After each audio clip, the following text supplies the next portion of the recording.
네이버에서 AP투자연구소를 검색하시고 홈페이지로 들어오세요. 김영재 소장이 매일매일 실시간으로 추천 종목과 시황 분석을 진행하며 장 마감 후 결산 내역도 투명하게 공개하고 있습니다. 주식이 어렵고 종목 찾기가 힘든 분들을 위해 무료로 진행하고 있습니다.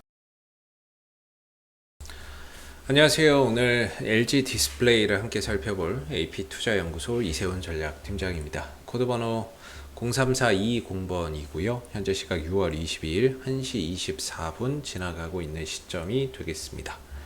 오늘 0.2%의 소폭 상승 흐름들 보여주고 있는 모습이 되겠습니다. 동사는 LCD나 OLED의 패널을 생산해서 공급하는 산업을 영위를 하고 있고요. 지난해 3분기부터 4분기, 올해 1분기까지 꾸준히 흑자 기조를 이어가고 있는 상황이 되겠고, 곧 있으면은 발표될 이제 2분기 실적 시즌이 다가오죠.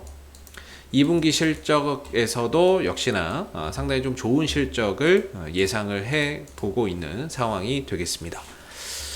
LG 디스플레이가 어제 이제 뭐 나왔던 내용들 중에서 바로 좀 의미 있었던 부분들을 한번 보시게 되면은, 어제 기사가 하나 나온 게 이제 LG 디스플레이가 삼성전자에다가 OLED 패널을 공급한다, 이런 소식이 이제 뉴스가 있었잖아요.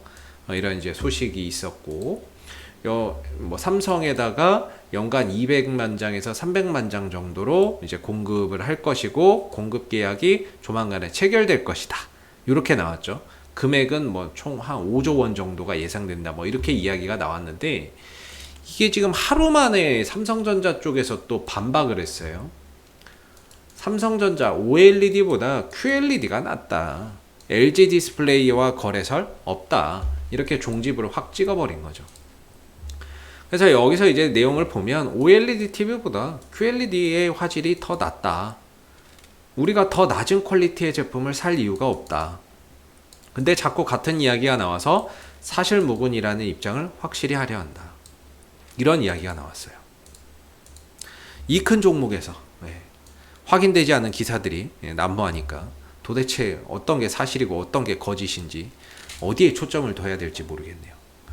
근데 뭐 이런 소식이 있음에도 불구하고, 어찌됐든 소식이 있음에도 불구하고 오히려 주가는 빠지지 않고 상승, 장 초반에 이제 상승세를 갭 상승 이후에 현재도 뭐 상승폭이 좀 줄긴 했지만 상승세를 이어나가고 있는 모습인데요. 그렇다면은 현재 LG 디스플레이의 상승에는 결국에 좀 다른데 포인트가 있지 않나라는 생각이 좀 드는 부분인데, 결과적으로 크게 두 가지 정도라고 보고 있거든요. 하나는 결국에는 이제 2분기 실적의 포인트가 있고, 또 하나는 OLED 부분의 흑자 전환, 이 부분이 이제 좀 포인트가 아닌가라는 생각이 듭니다. 2분기 실적은 이제 시장에서 예상하고 있는 바는 원래 4,800억대 정도 영업이익을 예상하고 있는데, 얼마 전에 KB증권에서 7천억 원 나온다, 이렇게 전망을 하면서 이익 전망치를 크게 높였거든요. 목표 주가도 상향 조정했고, 이런 부분에 이제 주가가 반응을 또 보였어요. 그때 당시에 이제 또 반응을 보였고, 두 번째로 그러면은 이렇게까지 이익이 늘어나는 데 있어서 이유가 뭐냐라는 부분인데요. 사실 이제 OLED 같은 경우에는 대형 OLED가 있고 중소형 OLED가 있습니다. 대형 OLED나 중소형 OLED나 그동안에 적자난 건 마찬가지였거든요. 근데 이 대형 OLED 쪽에서 올 하반기에 흑자 전환이 기대된다는 거죠. 중소형 OLED 또한 올해 아이폰 13이죠. 아이폰 13에 5천만 장 정도를 공급하게 됩니다. 작년에 2천만 장 정도 공급했는데 올해 5천만 장 정도 공급을 하거든요. 이렇게 되면서 대형 또는 중소형 OLED 쪽에서의 흑자 전환이 기대된다는 거예요. 뭐 판매 가격 인상이나 출하량 증대, 이런 부분들도 이제 그런 부분들이 원인이 돼서 전반적으로 대형 OLED와 중소형 OLED 쪽에 흑자 전환이 기대된다는 거죠. 그래서 연간 기준으로 올해 LG 디스플레이의 영업이익이 3조 원까지 나올 수 있다라는 그런 부분들이 현재 주가를 상승으로 이끌고 있는 하나의 좀 포인트가 되고 있지 않나라는 생각이 듭니다. 이게 기반이 되는 상황에서 삼성전자에 OLED까지 공급한다라는 이야기가 더해지니까 호재를 하나 더 업었던 상황인데, 이게 이제 사실무근이라고 하니까 뭐 요거 하나 뭐 뺀다고 해서 뭐 크게 주가나 이런 부분들이 올라간 게 없으니까 뭐 아니라고 해서 뭐 영향이나 이런 것들도 좀 뭐 크게 받거나 그러지는 않는 것 같습니다. 그래서 지금 주가나 이런 부분들에 있어서 수급적인 부분들을 한번 좀 체크를 해볼 필요가 있을 것 같은데요. LG 디스플레이가 상승으로 돌아 나갔을 때 이제 매수로 전환된 그 주체가 바로 이 투신과 연기금입니다.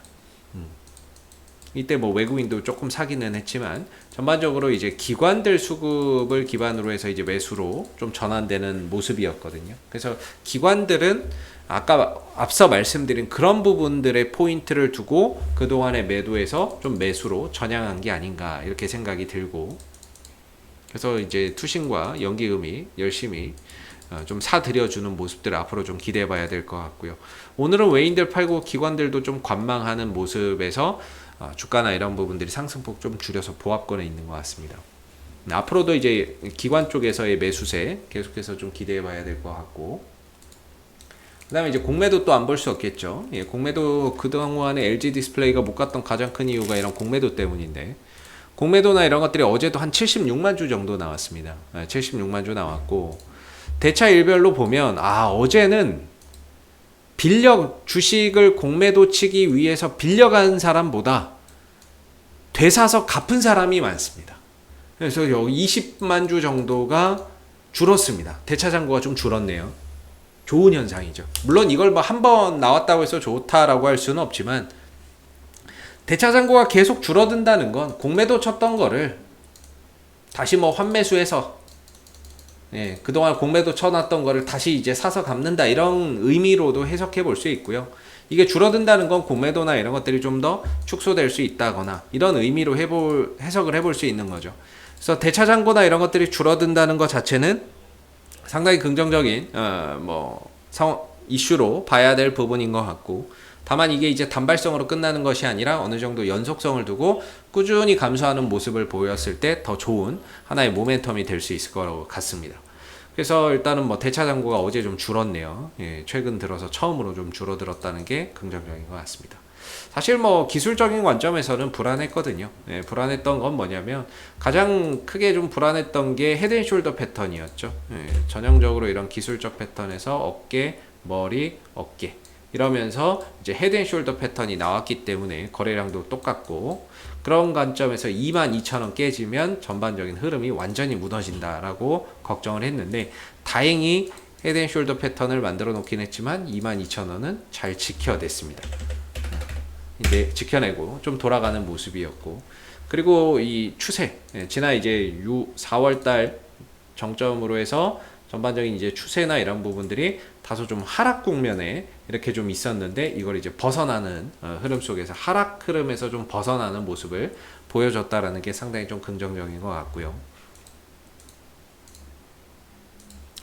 그 다음에 이제 뭐 이렇게 걷던 뭐 박스권이나 이런 관점으로 봐도요. 근데 이제 박스권 상단을 못 넘어가요. 24,700원. 이 자리를 좀 넘어가야 좀 답답한 흐름에서 벗어나서 좀 더 주가나 이런 부분들이 액션을 좀 강하게 가져갈 수 있는데, 좀처럼 이 24,700원을 좀 못 넘어가고 있어서 상당히 좀 아쉬운 것 같습니다. 그래서 어제도 그렇고 오늘도 그렇고 종가상으로 좀 넘어가는 모습들이 장대 양봉으로 좀 출현이 돼야 긍정적으로 볼 수 있는데, 어제는 윗골이 오늘은 음봉입니다.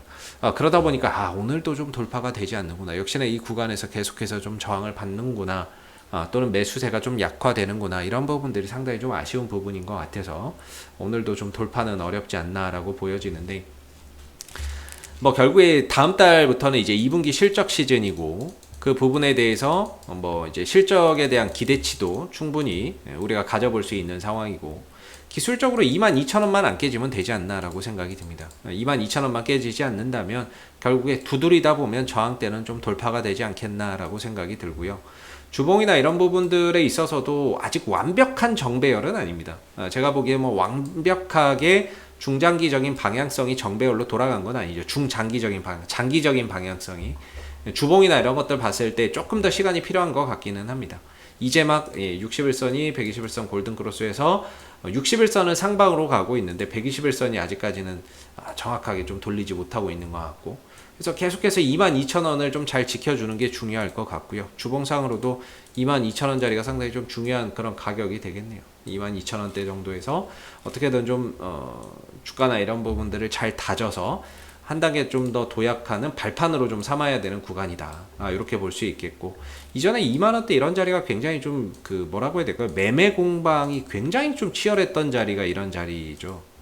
이런 자리에서 공방이 좀 치열했던 뭐 그런 구간이기 때문에, 이제 그게 또 돌파가 된 시점에서는 어느 정도 또 지지 라인이나 이런 부분들의 역할로 또 볼 수 있는 거죠. 그래서 결국에 한때는 지지 라인이 되면서 한때는 또 저항 라인이 되면서 그런 구간들이 반복적으로 자주 만난 국면을 이제 우리가 좀 부담되는 그런 매물대가 되는데, 지금 이런 자리가 조금 매물대가 아니었나라고 생각이 들고, 지금 뭐 매물대 돌파한 다음에 좀 안착을 하면서 자리를 또 잡아가고 있는 모습인데, 22,000원을 계속해서 좀 지켜준다면 다시 한 번 더 숨고르기 이후에 재차 또 추가적인 상승을 이어가는 그런 그림들을 장기적으로 또 기대해 볼 수 있는 부분들이 분명히 있을 것 같습니다. 그래서 현재로서는 한 22,000원 정도만 깨지지 않는다면 중장기적으로 보시는 분들은 홀딩 하시는 게 맞는 것 같고요. 단기적으로 보시는 분들은 지금 자리에서 한번 뭐 꺾고 나머지로 추가적인 상승이나 이런 부분들 방향성 보고 대응하시는 게 맞겠죠. 지금은 뭐 박스권 좀 갇혀 있으니까 단기적으로 보시는 분들은 한 번 정도 일부 비중 줄여주고 나머지로 추가적인 상승 방향성 보시면 될 것 같고, 뚫으면 뚫는 대로 수익 극대화하면 되고, 내려오면 내려온 대로 또 거기서 대응해서 또 내려오면 또 뭐 박스권 하단에서 저가 매수를 한번 잡아본다든지 그런 이제 기회를 또 잡아볼 수 있겠죠. 그래서 단기적으로 보시는 분들은 한번 비중 줄여주는 것도 괜찮을 것 같고요. 뭐 중장기적으로 보시는 분들은 22,000원만 훼손하지 않으면 계속해서 좀 보유하는 관점 속에서 2분기 실적에 대한 기대치를 갖고 보면 되지 않을까라는 생각을 한번 해봅니다. 혹시 이 밖에 또 궁금하신 종목이 있으시다면 네이버에서 AP투자연구소 검색해 주시면 되고요. 홈페이지에서 이슈 종목 분석을 통해서 여러분들 궁금하신 종목에 대한 궁금증 해결해 가시면 되겠습니다. 가운데 무료 추천 종목이 있는데요. 무료 추천 종목에는 이제 누구나 볼 수 있게끔 3종목씩 매일 아침 무료 추천 종목이 공개가 됩니다. 무료 추천 종목이 필요하신 분들은 무료 추천 종목 코너 활용해 보시고요. 마지막으로 카톡 친구 추가가 있습니다. 이 카톡 친구 추가는 AP투자연구소에서 운영하고 있는 무료방이 있고요. 그 무료방에서는 장중 시황이나 실시간 속보, 그 다음에 앞으로 관심을 두고 볼 만한 업종들, 그 다음에 종목군들을 요약해서 공유해드리고 있기 때문에 무료방 입장을 원하시면 카카오톡 친구 추가도 활용해 보시면 좋겠습니다. 자, 앞으로도 LG 디스플레이는 이슈가 생길 때마다 계속해서 리뷰 영상 남겨드리고 있으니까요. 구독과 좋아요 한번 눌러주시고 오늘 영상 여기서 마무리하도록 하겠습니다. 감사합니다.